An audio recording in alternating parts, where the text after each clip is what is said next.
I think when we discuss racism in America and whether it exists and to what extent and how important it is, the first thing on a lot of our minds is racism from the police.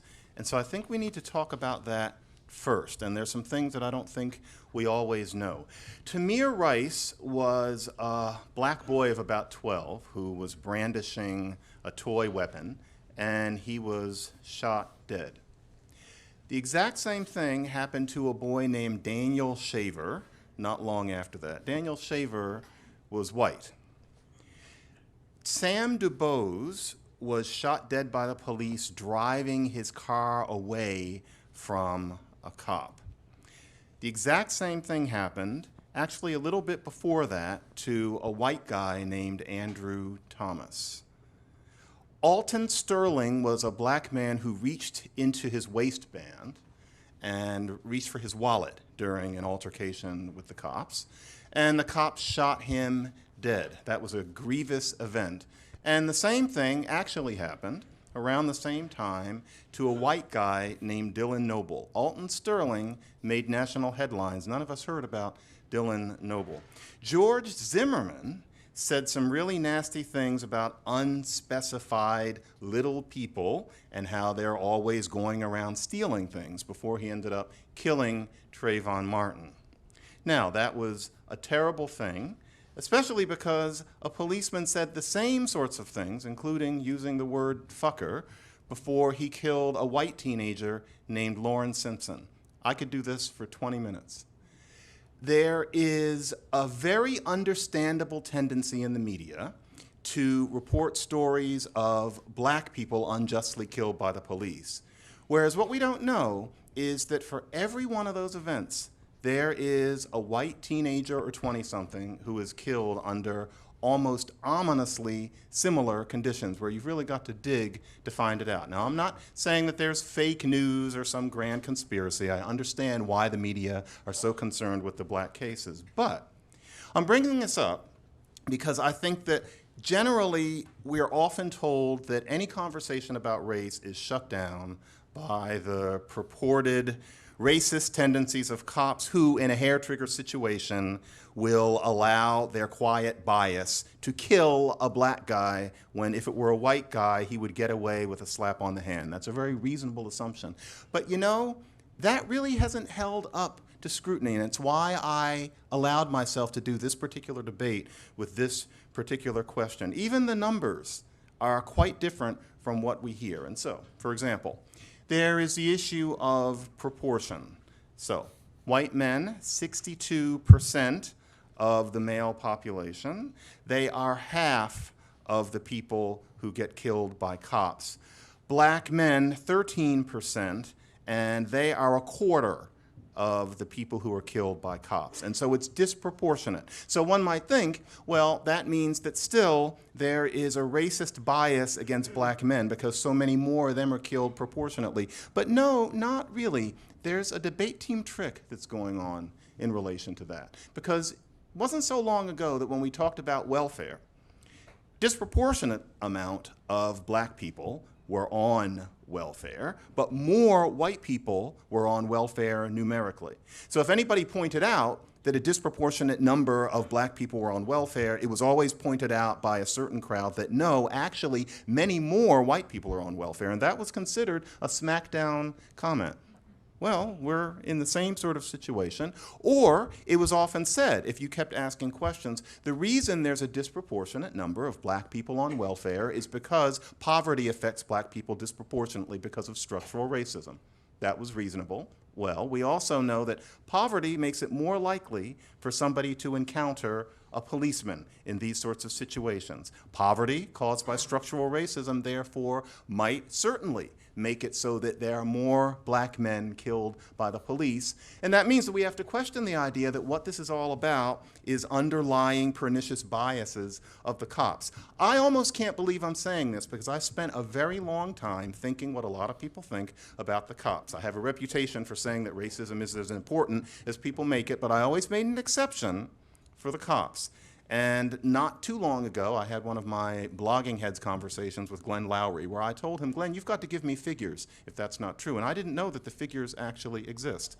And so I had to really make an adjustment, really think in a new way about this kind of thing. What we're told about the cops simply isn't true. Therefore, when I say that anti-racism is as much a problem as a help at this point, I'm saying that after my conversion about the cops are not a smackdown issue in this debate. So, with that said, what's the issue here? Why in the world would I say that anti-racism is a problem? Because of course, no, it's not a problem to not be a racist, and I don't think any of us would be here if we thought the debate was over that. So of course, you don't want to be a racist. Racism is bad, we know that. But what about the more complex and therefore more interesting issues?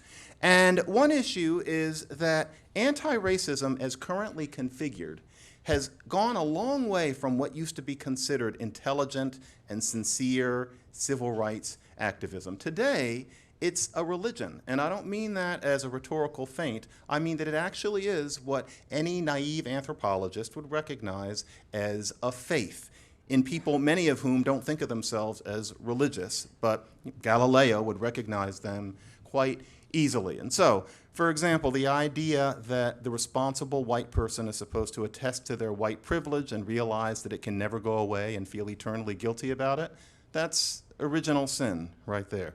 The idea that there is going to be a day when America comes to terms with race, or that there could be. What does that even mean? What is the meaning of the coming to terms? What would that consist of? Who would come to them? What would the terms be? At what date would this be? The only reason that anybody says that is because it corresponds to our conception of Judgment Day, and it's equally abstract. When we use the word problematic, especially since about 2008 or 9, what we're really saying is blasphemous. It's really the exact same term. Or the suspension of disbelief that is a characteristic of religious faith. There's an extent to which logic is considered no longer to apply. That's how we talk about racism. And so suppose someone asked, why are we to focus on the occasional rogue cop who kills a black man, when 9 times out of 10, that black man is in much more danger of being killed by another black man in his neighborhood? Gosh, that's not pretty, but like many things that aren't pretty, it's also true. If you ask about it, well, you know you're not supposed to. Eyes roll, and you're given an answer that doesn't really completely make sense, and there's an etiquette that you're supposed to stop there. It's rather like certain questions that you ask a priest very gently, but you know that if you don't get a real answer, then you're just supposed to move on. That we're used to with being devoutly religious. That is the way racism is treated these days. It's a religion.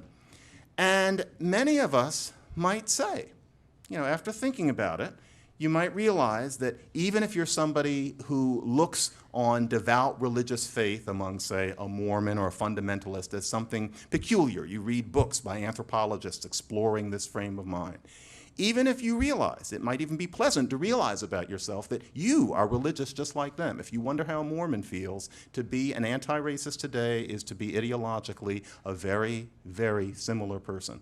You might own it. You might say, what's wrong with this? What's wrong with this religion? This is certainly a better religion than many others I can think of. But there are problems with it. There are severe problems with it. It does some good things. It gets some good people elected. Certainly, it does some good things. But it does some bad things. And so, for example, if you're a good anti-racist, then you're thinking about the cops that kill black men in these scenes that we know about.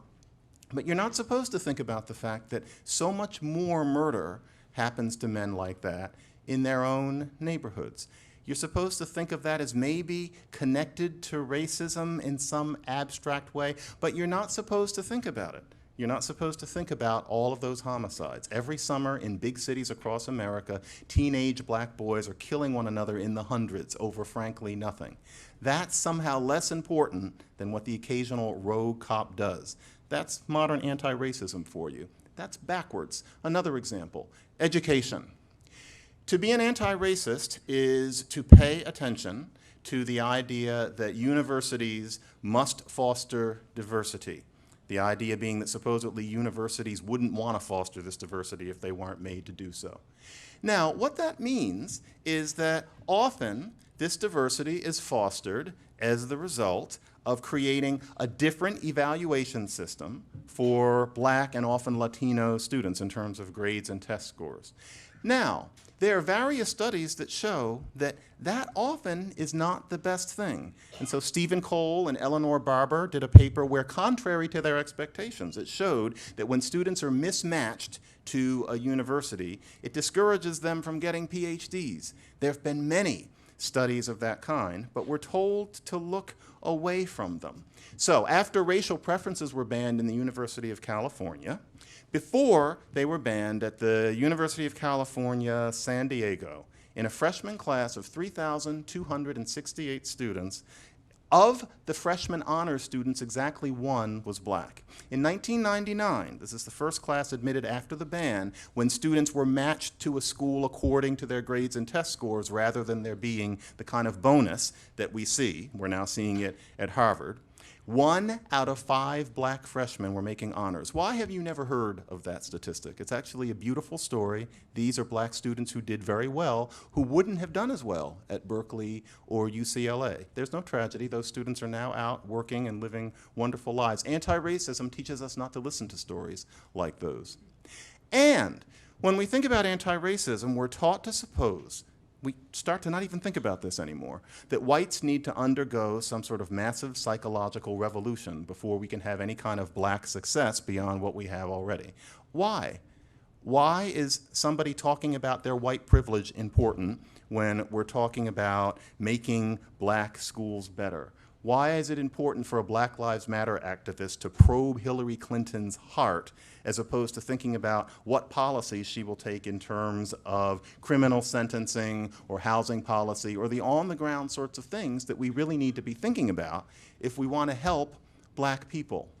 I could go on here too. There are a lot of things wrong with anti-racism. There are some good things, but there are just as many that are wrong that hold us back from helping Black people who need help, because we're taught to think of certain things rather than other things. In particular, we're taught to think less about the real work of helping people who need help on the ground through socio-political action, and instead we end up thinking about inner psychology, we end up thinking about that which is problematic, and all of these things are ultimately idle. So this is what I mean by saying that anti-racism is a problem. Anti-racism as currently configured, not anti-racism just in itself, but modern anti-racism turns a blind eye to most Black homicide. Anti-racism as currently configured turns a blind eye to Black young people's upward mobility. It turns a blind eye to doing the kinds of things that civil rights leaders of 50 years ago considered ordinary in favor of what is ultimately an inwardly focused quest for moral absolution that has at best a diagonal relationship to helping people who've been left behind. For that reason, the issue here, I must repeat, is not whether or not racism exists. We know it does. Read the paper this morning, had some racism of my own 2 weeks ago. That's not the issue. The issue is whether modern anti-racism is the best way of combating the effects of that racism. And it isn't.